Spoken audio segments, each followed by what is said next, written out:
if there's a way to create two independent streams of tax-free income that both go up with inflation? Well, today's expert guest explains a proven system he's using himself and setting up for his own children that's arguably way better than the traditional consume the principal model. Discover how Main Street can build wealth outside Wall Street. Stay tuned.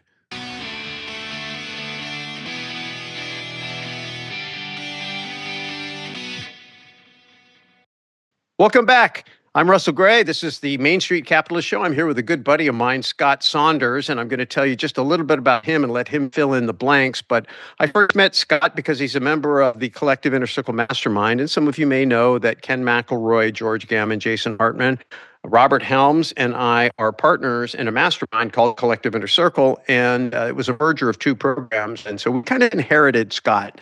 And I got to know Scott and found out that he has a big background in tax strategy, especially real estate tax strategy, and he's involved in some really cool stuff. So please welcome to the show, Scott Saunders. Russell, great to be with you. Super excited to be on your show and to talk about some great topics. Yeah, and I'm excited to have you here. So I gave a tiny bit of your professional background, but why don't you go ahead and fill in the blanks? You know, everybody's always interested in, we're going to dedicate their hard-earned time to listen to somebody. Are you qualified to have an opinion? Well, I'll tell you what, I got involved on the tax and real estate side of things way back in 1988. So my expertise goes real deep in a niche of the tax code, something called a 1031 exchange. Very common in the real estate industry where people redeploy capital and go into larger and larger assets. And so that really was the foundation. I started doing that in 1988, kind of grew up in that industry, was president of the National Trade Association on the board for 6 years.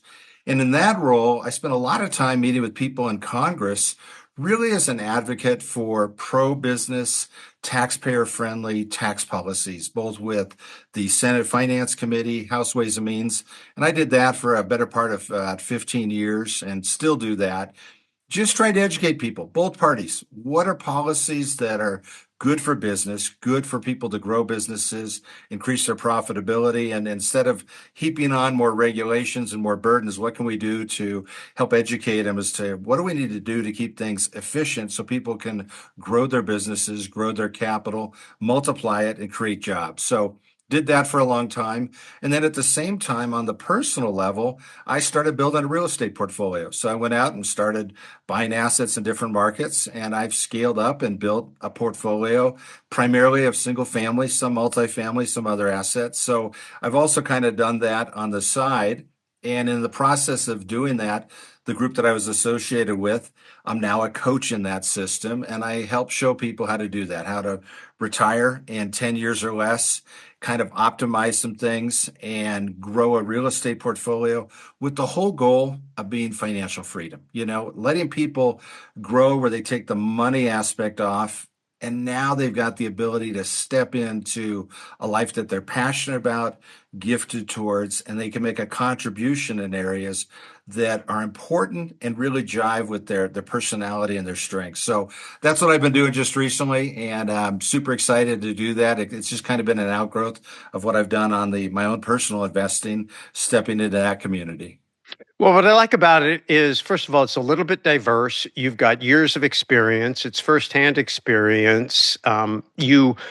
You kind of cross over some things, and I think that's really important too. A lot of times people either can do strategy and they're not really good tactically, or they're really good tactically, but they can't see really the forest for the trees. And I do think that it all starts with strategy, and strategy drives tactics.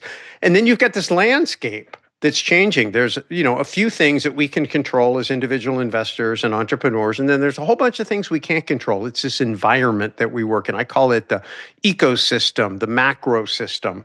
The macroverse is what I call it. And so in this macroverse, or this macrosphere, there's tax, there's policy, underneath policy, there's monetary policy, fiscal policy, and now we got trade policy factoring in, which is new. We haven't had that for a while. I talk a lot about that in the Investor Mentoring Club. But from your vantage point, having been an investor, an entrepreneur, a coach for a long time, and now looking at really some changes. This is a very radical shift I think we're going through. What's your take on the State of the Union as far as what's happening in the economy, the policies? We may have a new Fed chair shortly. Just kind of the overview there from what you're seeing and thinking, and then what you are hearing from the people you interact with.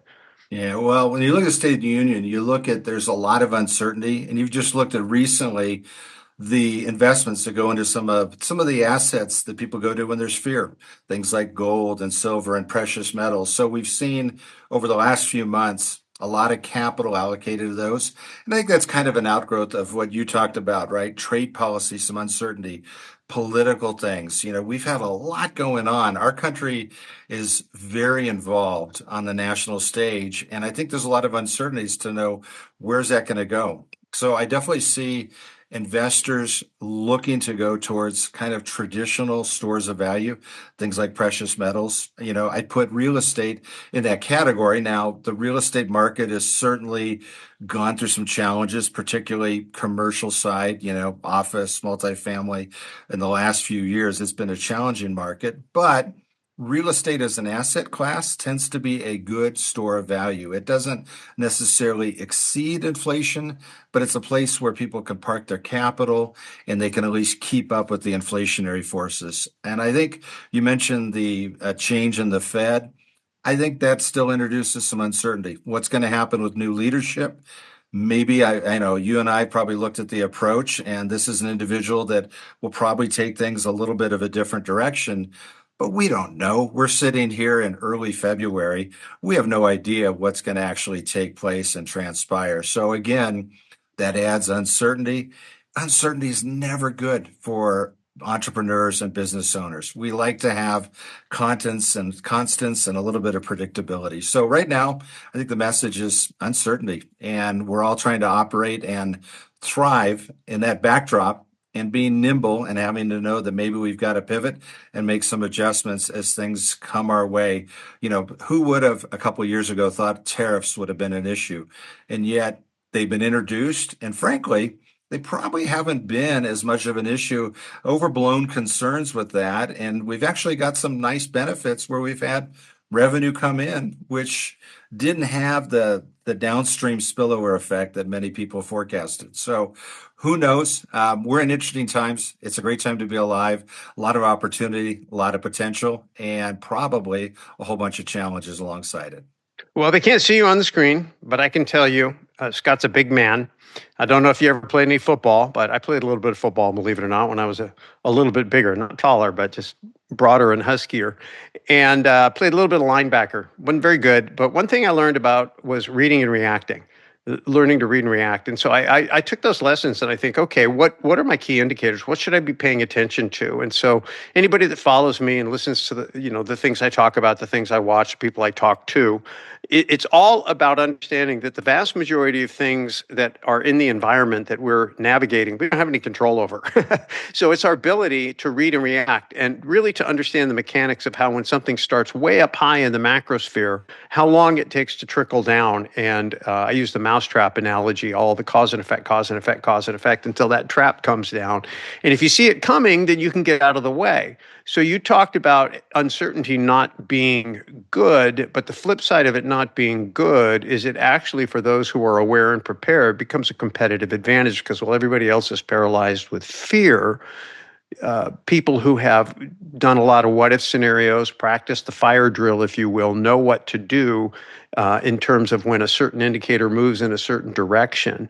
And so based on the things that you see coming, things that are happening right now, to the degree of visibility that we have, which we never have enough, but to the degree that we have, where do you see the greatest challenges for a Main Street capitalist, what I call a Main Street entrepreneur, small business person, and a Main Street investor, somebody who is not investing in Wall Street, but somebody who is trying to invest in, say, real estate or small businesses on Main Street, things like that. Where do you see, first of all, the challenges? Because I always think the flip side of a challenge is an opportunity.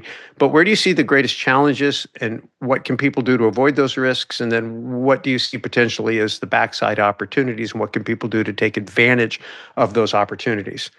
Yeah, let me jump in on the challenges, and I'll jump in on the real estate side because over the last few years, we've had a whole bunch of variables thrown at us which have really driven up costs. Most of those have been tied around inflation and something. So in some area, we've had maintenance costs are up, the cost of materials, labor up. These are things that historically have gone up at fairly predictable rates. And yet with the bump in inflation, the cost of materials went up dramatically. Cost of paint up 25, 35%, labor up, and these are things that we just didn't account in our predictive models. So inflationary costs have gone up a lot from just operating properties. Some of the other variables that you can't control have gone up a lot. Property taxes, right? Values went up with inflation. That'll lead to properties being reassessed. So we got higher property taxes. Insurance costs, both on personal residences, but also on investment properties have skyrocketed. I had an asset that I own in Florida where it literally tripled in the cost of the insurance. You can't anticipate that. So those are shocks that are going on that I think are out there. Now, will they continue with that same rate that we've been through over the last few years? Hopefully not. It's been tough to stomach it. And the reality is you look at rents, particularly on single family and I know on multifamily, they have not gone up a lot year over year. Rents have kind of flattened out and yet the costs are going up.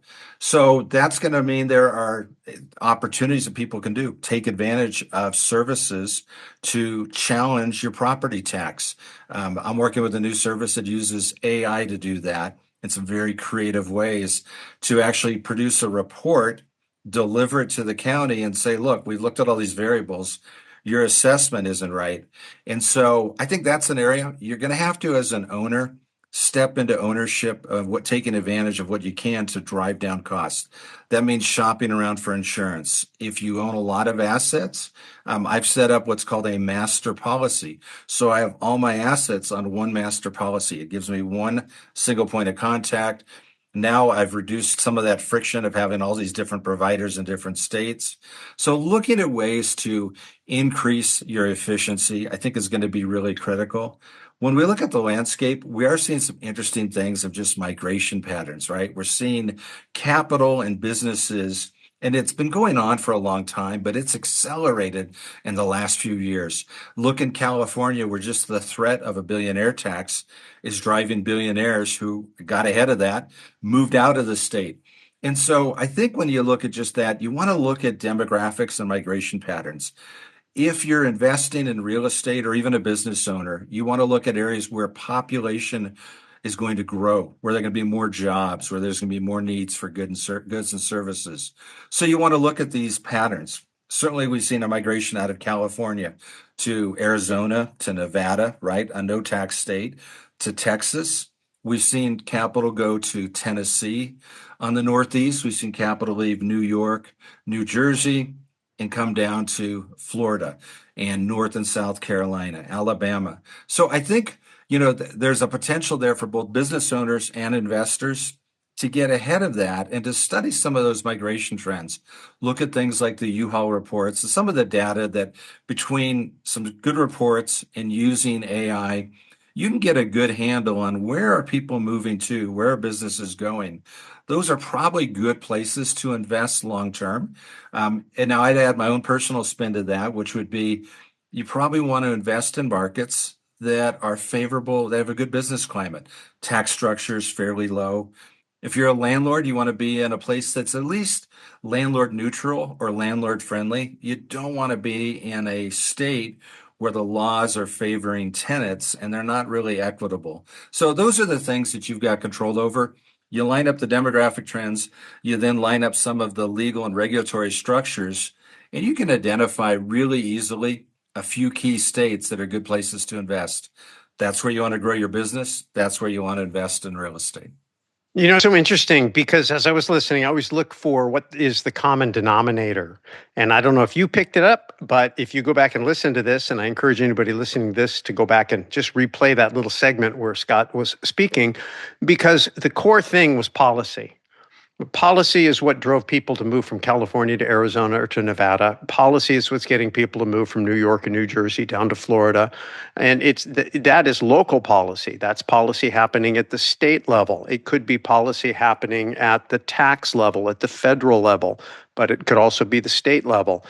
There could be other policies. I've been talking a lot in the Investor Mentoring Club about trade policy because these tariff deals, not the tariff deals, the tariff is a club Trump uses to beat people over the head to get them to sign a deal to commit to put money into capital investment in the United States. And the White House is telling you geographically where that's going to go. Another policy is the opportunity zones, which give you another indication within a state geographically, at least where the powers that be are targeting money, where they want to send money, where they want to create capital. And so when you are looking through and you're working with people and making these strategic decisions, how do you work up the food chain? Like looking at U-Haul is a reflection of people's reaction to a policy that caused them to move. How do you move further up and really pay attention and sort out the noise? Because there's going to be all the political bickering about what it should be and what it is and who's right and who's wrong and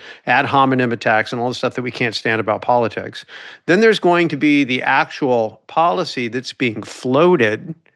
And then eventually there's actually going to be the policy that gets implemented. How do you keep track of that? How do you monitor those things to see them as soon as possible so that you have time to paddle into position or paddle away from, a problem?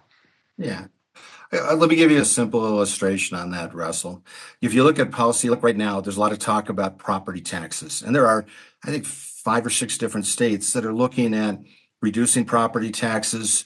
Some talk about eliminating them. Most are going to be some sort of a gradual. They're trying to Yeah, I ramp thought I them heard up. Florida was actually like DeSantis is coming out aggressively wanting to eliminate property tax. Is that Yeah, true? that's true. Yeah. So Florida, probably DeSantis is leading the charge on that. And the key issue is okay, we've lost that revenue. We have to offset it. That's something that's solvable. There are people that raise their hands. It's the way we've always done it. But that would be something you look at. So I would say when you talk about how do you kind of manage it, there are a few states that are doing that, right? So I think Indiana's in there, Florida, a few other states. So if those are in your buy box or your metric of, hey, I want to invest the capital in these areas, you're going to follow these policies. Now, the flip side of that, that's not going to really benefit an investor. Almost all of these are to help out homeowners. So if you live in that state, you've got a potential to get a windfall as that begins to nudge down. But as being an investor, you've got to actually look at the flip side of that.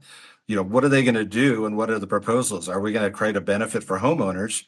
But are we sometimes going to maybe pick that up with investors? So I think sometimes you got to look at the talking point, reduce or lower property taxes or eliminate them. And then you got to think about the implications. Well, who is that for? Does that benefit me as an investor? If it benefits homeowners, what's the other side of that coin, right? You always got a barbell going on. And so I lower the weight over here, but then am I nudging it over somewhere else as a counterbalance? And I think you got to analyze things like that and not just look at the talking points, but go, what are the implications and what could that mean? It's great if you live in the state. Frankly, as somebody that's pro-liberty, pro-freedom, I think it's good anytime you lower a tax burden on a homeowner. A lot of these people bought assets 20, 30 years ago. They've appreciated because of the Fed creating money. It had nothing to do with their house really going up in value. It just went up in nominal price. And yet now you're assessing a property tax. And a lot of these people have fixed income or they've got a really challenging income stream. So from a policy standpoint, I like it. I think it's fair to No, just homeowners. from a fairness standpoint, 30, 40 years, you purchase a house for $30,000 and you wake up one day and your annual tax bill is more than the purchase price of the house and you work to pay it off. So there's, I think, a guy, you're probably familiar with him. He's out there. They're literally trying to get this property tax thing declared unconstitutional and make it completely go away. Now, I don't know if that's going to happen or not. And again, I'm not here to talk about what should be or what's right or what's wrong, because those are all interesting things to debate and talk about. And when you go to vote, you should consider all that. But when you invest, what you have to look at is what is and how people are responding to it in terms of voting with their where they live and where they spend their money, because those are the waves that we're attempting to ride demographically and financially. Let's talk a little bit about what you're doing right now. You get involved in strategy, you have very specific tools and strategies. People who know me, follow me, know that for a long time I was a financial strategist with a mortgage background. I talked about equity optimization, equity arbitrage, using mortgages to maximize your net worth.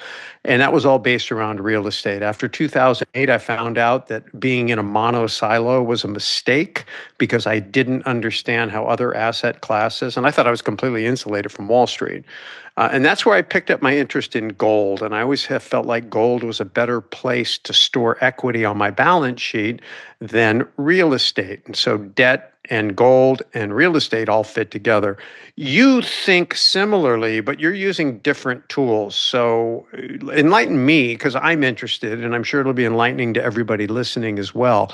What kind of strategies are you employing? What kind of tools are you employing? How does all that work in today's world when you're working with people that you're either servicing or coaching? Yeah, we talk about a concept called setting up a passive income machine. It's all kind of summarized in a book, How to Retire in 10 Years or Less. So it's a book out there that's selling well, but it's how to create a passive income machine. And really that consists of a few different aspects. Number one is you as an investor. Everything starts out with you taking ownership for your own finances. So now you want to get a financial education, and you and I know some of the same people, people like Robert Kiyosaki and Mike Maloney, and people that are in our collective mastermind that are leaders in this. They've got phenomenal books, phenomenal talks, great training. But it's number one, as an investor, you've got to get a financial education and raise your financial IQ and learn these things. Think of if you go into a doctor, right? They can tell you, take your vitamins, lift weights, walk, exercise, but it's up to you to actually implement that to be healthy. If you want financial health, number one, the first gear of this passive income machine is you. You've got to step into it. You can't outsource this to experts. In terms of tactics, what we advocate is starting with something that's been hiding in plain sight. It's been around for hundreds of years. First, putting capital, and by the way, we advocate for hedges, just like you mentioned, precious metals, gold, silver, so reasonable financial hedges. But putting some capital in something that's been around for a long time sounds kind of stodgy. An overfunded, high cash value, whole life insurance policy. We call it a vault, but put money in that mechanism, but using it not necessarily for the insurance aspect, that's a bonus, but using that as a cash management tool. I can save my money in a bank and get paid 1%, or I can save it in my own high cash value policy and get yield of like 5, 6%. But I get access to that capital. That now becomes an engine where I can begin storing my capital, taking chips off the table there, and then redeploying it. So instead of going to a bank when the economy is in a recession and the bank says, we're not making bank loans, I go to my own policy. I take money out of that and I go use it to buy a single family rental. So I get $1 staying in the policy, getting returns. I take that same dollar and I now have it working in two places.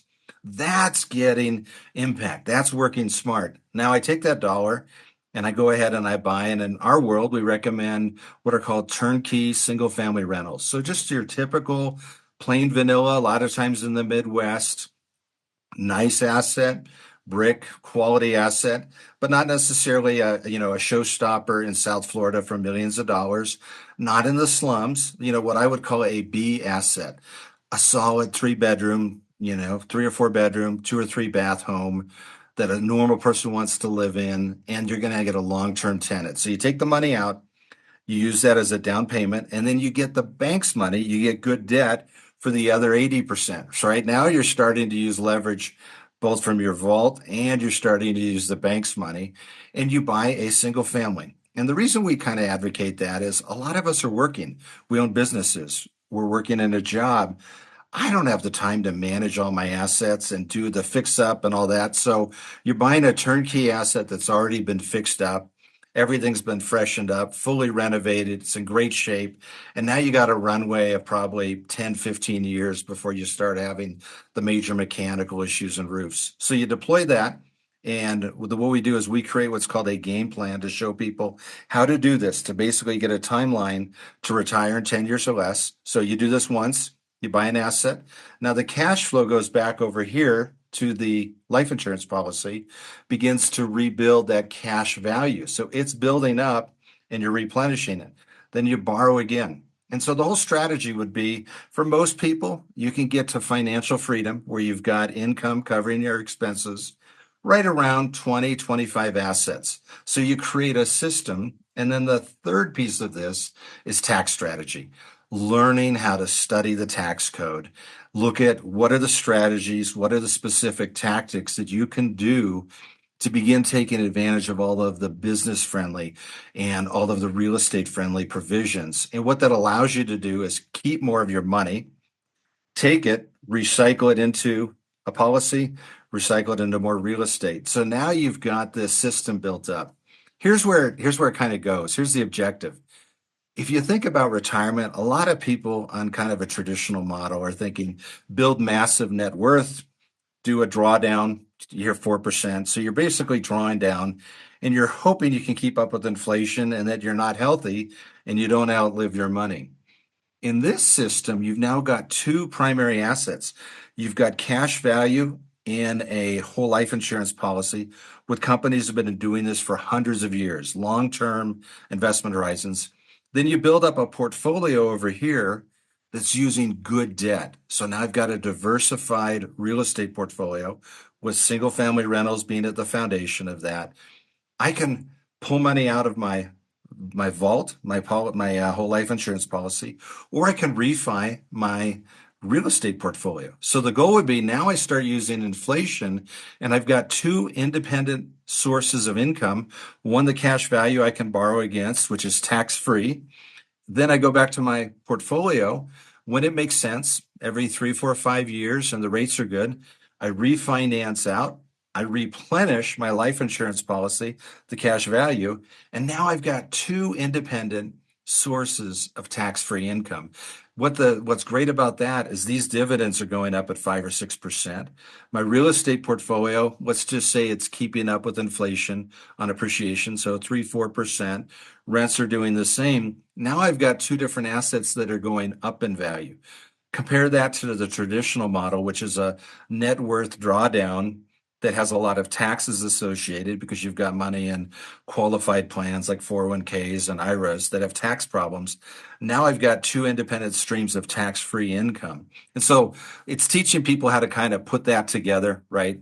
The whole life insurance, build a portfolio, use tax strategy, and get really good at optimizing that system. And then you hopefully can do that earlier in life rather than waiting until you're in your 50s or 60s.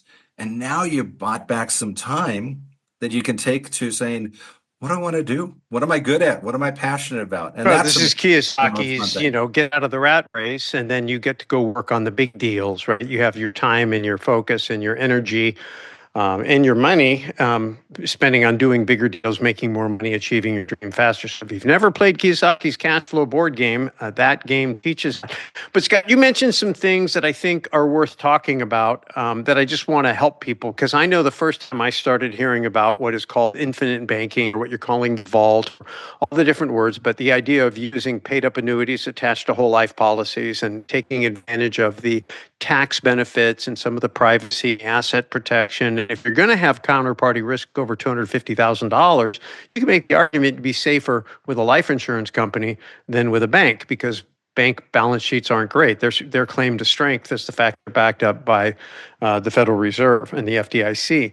But what I want to do is just, and I want to bounce this off you because I spend time trying to explain things to people like you do. When I first started talking about using gold and real estate together, I found that people didn't understand gold at all. They just did not understand it at all. They couldn't figure out what it was. Why would anybody want to own it? What does it do? I think people are more interested in it today because of the recent run up, but that's, a different discussion. But I just equate it to equity. So if I have equity on my balance sheet, like equity in real estate, then I can borrow against that equity to have liquidity without capital gains and without relinquishing the underlying asset. Would it be correct to say that when you have a cash value life insurance policy with one of these annuities, it's effectively equity on your balance sheet in a policy or an annuity. Just let's call it a policy for now. And you can pull that equity out or liquefy that equity to use it for other purposes, which is number one. And so any gain you had in there, it's not a realized gain because you're not actually realizing a profit, you're just getting loan proceeds. But number two and three is that the interest paid goes back into the policy and you're not in danger of foreclosure like you would on a piece of real estate. Is that correct? It's absolutely correct. So it's a private contract with an insurance company. So it's money you paid in. So you pay it in two variations. You have a premium that you pay annually, and you have something what's called a paid up edition. It's a PUA. These are uniquely designed policies. So let me just step back for a second. When people think of insurance, your typical insurance agent is going to sell a policy that has the maximum death benefit, the least amount of cash value. The way these policies, they're very uniquely designed, is to have the maximum amount of cash value with the lowest death benefit that's permitted under the IRS rules. And let me So, interject there, because if you have the lowest death benefit, then what you're doing is you're paying the least amount of insurance premium, which is an expense to secure that benefit.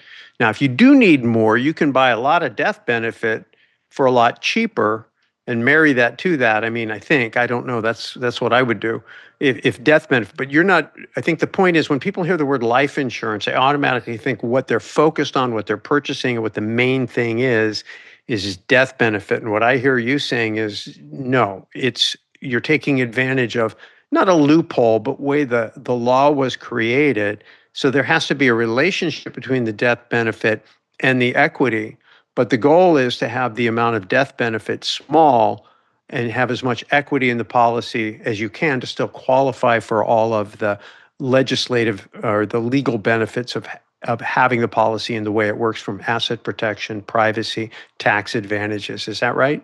yeah, no, you're absolutely right. And so it's got to fit within the IRS guidelines. There's something called, you don't want it to bump over in what's called to be becoming a modified endowment contract. That's what you don't want to go into. But you're correct. This is cash value, which you use the term equity. It's the same way to think about it. You're accumulating equity in a private contract with a company that's got a really long range conservative time investment horizon. And, their CFOs change over every 20, 30 years. They're just stodgy conservative organizations, but you're building up equity. And the purpose of that is now, just like you mentioned, and by the way, I'm a big fan of having as your net worth grows, it's wise to have a percentage of your net worth in things like gold and silver and precious metals because it adds stability. We know George Gammon through the collective, and he advocates 10% in gold. That's just kind of a part of his portfolio. So I think it's wise, and particularly in today's digital world, to me, it's more important than ever. I think people are seeing that with the recent markets to do that. So having precious metals is a part of what I call building out a hedge or reserves or that kind of counterbalance. That's important. This becomes a source of capital that you can borrow from. You can use it to buy, I have it to buy real estate. So Russ, I'm so into this concept. I've set up these policies for each of my adult children years ago. And I've said you can use this policy for one of two things: buy real estate for investment, not a home to live in, or two, to fund a business. So I'm giving them a source of capital, of equity they can tap into for what I believe are both wise investments: buying investment property or starting a business. I That's what strong Main Street proponents. Capitalist show's all about, right? I Yeah. think So that's what the I'm future for about. And Main I'm Street is to do those two things. Yeah, and that's what I've set up for them is to do it. And they know they have them accumulated. They don't know the numbers behind them and how it all works, but I believe in the concept so much that I went ahead and have created these mechanisms and vehicles for my kid to give them something that I didn't have starting out, a source of equity that they can pull from. And that way, no matter what's going on in the economy, it could be a boom time or a bust. They've got that cash value built up or that equity and they can borrow against it. So I think it's a phenomenal concept. When you think about it, just stepping back, and a lot of people use this. A lot of very wealthy people do. Joe Biden on his tax return had a whole bunch of these policies. John McCain, when he ran for president, he borrowed $3 million against his policies to run for president. So you start finding out Walt Disney built Disney World by borrowing against his policies. I could go through dozens of stories where people that have started big businesses or done things that are fairly impactful got their seed capital from this. So to me, it's just one tool. It's not the only tool. And I think, anybody that's savvy wants to have a diversified portfolio and have a number of different silos of things, not put everything necessarily into one type of investment. But I think it's a way to manage your own cash and have access to it and recycle it. Because remember, the velocity of money is what creates a lot of things in our economy. So this is something that you're not having a passive. You borrow against it, create an investment, recycle cash back into it, it grows, and you do it over and over again. You talked about diversification, and I what I think people really are looking for is integration. So you have diverse components, but you have an integrated strategy. And I think that's probably the biggest thing missing in the marketplace. You have Wall Street advisors who talk about diversification, and they have a reasonable amount of integration, say between conventional tax planning and retirement accounts, maybe some insurance products, some stocks and some bonds, but they don't have anything to do with real estate. They don't have anything to do with gold. And I have my feelings about Wall Street assets. I think that they're more casinos than they are investment houses, but that's just me. I think a lot of the services that banks and some of these marketplaces created are becoming obsolete, just the way taxi dispatches are, because technology allows people to find things and create markets, and we don't need to have the market. So I'm not even going to say they're bad. I'm just going to say maybe they're growing obsolete. And I think some of the issues we're experiencing in policy and in the politics of that, you see some of these institutions that are beginning to lose their monopolies, and they're beginning to fight back for it. And I do see the insurance business being a bit of a threat to Wall Street. I always thought they were kind of part of Wall Street, and they're definitely a threat to the banking industry because it's a way to have banking somewhat like banking functions, with being a little bit insulated from the instability of the banking system. So I really appreciate the fact that you work on trying to integrate things for people. It's one of the reasons I've invited you to be a mentor in the Investor Mentoring Club, because it's not about any one asset class, any one investment strategy. It's about trying to understand them all and how they fit together. And I think you have a mind that works that way. So let's shift gears real quick. And I always like to ask people, because the best lessons are failures. What's your biggest mistake? I mean, you look back on your life and you think about your investing or your business career. If you think back, knowing what I know now, I probably could have avoided that. And what did I learn? And just to put myself on the hot seat for people, most people know who listen to me, but I got wiped out in 2008, and it changed me. I hated it at the time, but I didn't understand anything about macroeconomics, didn't understand the bond markets, had no idea what was going on until all my equity disappeared. My mortgage company was gone, and I was losing all my properties, and my net worth did a complete negative. And it took me a couple of years to even understand what happened and finally accept responsibility that I could have known, I should have known, and didn't, because I didn't avail myself of the information that was available because I didn't think it applied to me. But what about you? When you look back on your career, if you had a big fail, if you don't mind sharing, what would it be and what did you learn? I'll tell you what, let's go on the investing side of things. One of my strengths is I take action. I'm not the sort of guy to sit around and think about it and pontificate. However, when it comes to buying real estate, when I did that with real estate, I tended to jump in. And so I've got a portfolio that's very well diversified. I'm in all sorts of different states, but I didn't take the time to acquire quality. I was anxious to get in, and that was good. It worked. It was a nice tailwind for me. But now I've got a portfolio. So Russell, I help people do portfolio analysis. I'll look at their portfolios, I'll look at the return on equity, and I'll make recommendations. And the ironic part is when I look at my own portfolio, yes, I build up something. My portfolio, I need to completely reallocate it and readjust almost the entire portfolio. And it's humbling to look at that and to say, if I looked at this objectively, I'd go, well, that guy built something up, but boy, it needs a lot of work. And so, literally, just 2 weeks ago, I listed my first few assets, list them for sale. I'm going to reposition them into brand new construction, high quality. So, I have a portfolio that does not have as much quality as I wish it did. Again, I don't regret it overall because instead of waiting for the market, I jumped in. I've got low rate loans that are fixed. So, I've got all these great variables that are working for me. But the quality of the asset, no, it's not what I should have done. And I'm fixing that now. And now I'm going back one by one and I'm going to unload those. I'll reposition that capital through a 1031 exchange and I'll acquire a high quality asset and probably fewer assets, much higher quality. So that would be one. And again, I give that to you because it's a mistake. Now, the flip side was at least I took action and, talking to your audience, we all make mistakes. It's a lot easier to fix a mistake when you're moving a direction. A course correct when you've got movement just means you got to go ahead and you adjust over here.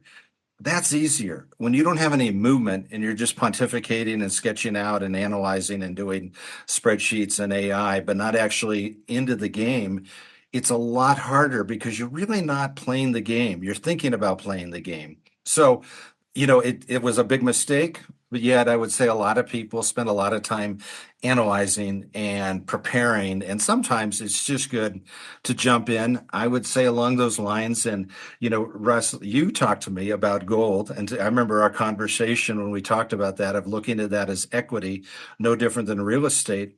I would say something I didn't do early on was get mentors, people that are smart, that are seasoned. I've learned from you and I've learned from some of the people in the collective, just some great minds with just tremendous experience on investing, life experience too, just about life and reality. So I would say getting a mentor. I think I've kind of done my own thing. And I would say get a mentor early on, somebody in your local community who's down the road where you want to be. They could be in business, they could be at your church, but draft off of them. Most people, and you and I know a lot of the same people, people love to share their insights with people that are hungry and are going to take that and actually apply it. They want to help out. So not getting a mentor early on and some people to learn from and draft off of, boy, that costs a lot of time. So that's a real key component. Well, I was going to ask you what you do for your personal development. I think you answered part of that, but you're obviously a super smart guy. And, I read like crazy. I listen to a lot of podcasts. I interview a lot of really cool people. I attend a lot of conferences. I belong to masterminds. I run masterminds. So I'm a big believer in that. Sounds like you're doing some of that, and that's great. Is that where you meet these mentors? Is that the primary source? How do you vet a mentor? How do you know who you're working with? And then, is there like some type of an assessment or something? Like you say, okay, I want to learn this area or that area. How do you go about the business of keeping yourself top of the game, super sharp, super connected? I think you want to get a mentor that's down the road and getting the results of what you want. Now, for me, I'd add to it, I want a mentor that's got some balance. You can get somebody that's really great at any one thing, but if they don't have a life that's balanced, that has a sense of composure and that it churns along, I don't necessarily want to get that thing where I overdevelop. But think of it in the gym. If you just did bicep curls, that's really not going to be very good for the other development, right? You might have great biceps, but you're going to be unbalanced. And we've certainly seen people that do that in a physical sense. So I would say I don't have a framework, but I would get somebody that has expertise. I had a friend of mine help me out with fitness. He's a former fitness model and that he developed his own fitness equipment. He happens to live in Costa Rica now, but he's somebody that I've leaned on for fitness tips and he's shared things with me. And I actually used his same meal service that he used and had it delivered. So find somebody that's really, really good in that niche that you want to grow in and draft off them and do that. But I do want to add, I would want somebody that's balanced. Somebody can be great at business, but have a horrible home life and maybe not have relationships with kids. I want to follow people that have that sense of balance and all of the different quadrants where they feel like they've got balance, not only in business, but spiritually and emotionally and with their family situation. That's something that's of value to me. It's interesting. I have an 8 B's of balance assessment that I review weekly to make sure that I'm balanced in these 8 areas of my life. And I agree with you. I think balance is power. Going back to athletics, anybody that's ever been in almost any form of athletics, it's really about having a strong base, strong core, like strong core values, strong self image, really having good integrity, and that integration we talked about. I think, there's some common themes. I never know where these interviews are going to go, but there's some real pearls. If you listen through this, you can pick out some stuff that's really, really good. We could go on, and I'd love to. I know that you've got to stop. I've got to stop. But I'm excited about having you be part of the Investor Mentoring Club, folks. If you're interested in learning more about that, just send an email to IMC, like Investor Mentoring Club, at mainstreetcapitalist.com, and we'll get you information about that. Scott, if people want to follow you, find out about you, of course, if they want to meet you, they could join the collective or at least take a look at the collective. So if you're interested in that, email collective@mainstreetcapitalist.com. We'll tell you all about that. But where can they reach you, Scott? How can they follow you? Yeah, best way to reach me is just my email, Coach Scott at wealthoutsideWallStreet.com. So my name, Coach Scott, it's kind of a mouthful, wealthoutsideWallStreet.com, and track me down there. And I'm doing different podcasts. Definitely check out the collective. I would say it's a great group of diverse people. We've got a diverse group. And, if you're looking for maybe a group of mentors or mastermind, there's some really great minds, just some great people in that group. So check them out. Go to the website there. Awesome. Okay, buddy. Well, listen, thanks so much. We'll do this again. Look forward to speaking with you. You have a fabulous day, and we'll catch up with you next time. Sounds great. Great visiting with you, Russell. All right. Thanks, everybody. That's Scott Saunders. This is the Main Street Capitalist Show. We'll see you next time.